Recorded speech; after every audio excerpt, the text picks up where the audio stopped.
namin hiniling ang mapalayo sa inyo.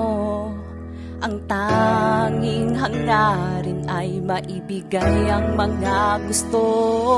Matustusan ang pangangailangan at makaraos sa araw-araw.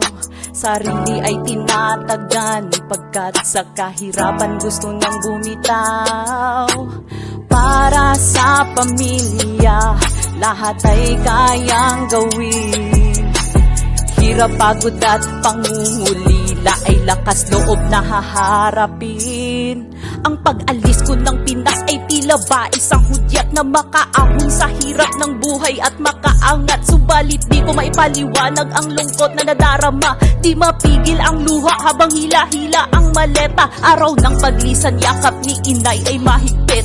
Nangingilid ang luha, ngiti niya ay pinipilit habang bulong ni tatay, anak, wag mong kalimutang magdasal. Kahit na anong mangyari, kapit ka sa may kapal. Bitbit ang aking pangarap, iiwanan mahal sa buhay. 2 taong malalayo, ito na sana'y tagumpay. Walang baong sandata kundi panalangin at pag-asa. Titiisin ko ang lahat, maiahon lang ang pamilya. Di namin hiniling ang mapalayo sa inyo. Ang tanging hangarin ay maibigay ang mga gusto. Matustusan ang pangangailangan at makaraos sa araw-araw.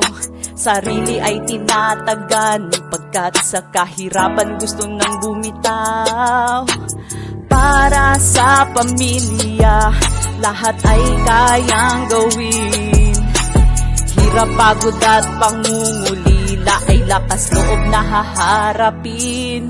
Unang buwan sa trabaho, walang ayos na pahinga at tulog. Bulyaw ng amo kung walang modo, tila ba isang kulog ang gumigising sa diwa ko at nagpapaalala sa totoong dahilan kung bakit ako dito nagpunta. Hindi ko na iniinda ang mga pagmamaliit. Buo kong nilunok lahat, pagod, sakit at panglalait. Apakan niyo man ang pagkatao, taas noong tatayo. Papaninigan ang prinsipyo pagkat ako ay Pilipino. Anumang pait ang sinapit, di na kailangan pang ikwento. Para sa mga katulad ko na OFW, ramdam at alam ko lahat ang pinagdadaanan nyo. Mula sa puso, kamay sa noo, tanggapin nyo ang pagsaludo ko. Di namin hiniling ang mapalayo sa inyo. Ang tanging hangarin ay maibigay ang mga gusto. Matustusan ang pangangailangan at makaraos sa araw-araw. Sarili ay tinatagan pagkat sa kahirapan gusto nang bumitaw. Para sa pamilya, lahat ay kayang gawin. Hirap, pagod at pangungulila ay lakas loob na haharapin. Para sa lahat ng pamilyang naiwan sa Pinas, ugaliin niyo sanang kami ay kamustahin. Simpleng kamusta ka na dyan, malaking bagay na yan sa amin. Kayo ang nagsisilbing lakas at inspirasyon. Gabayan sana tayong lahat ng ating mahal na Panginoon. Ayan, thank you so much.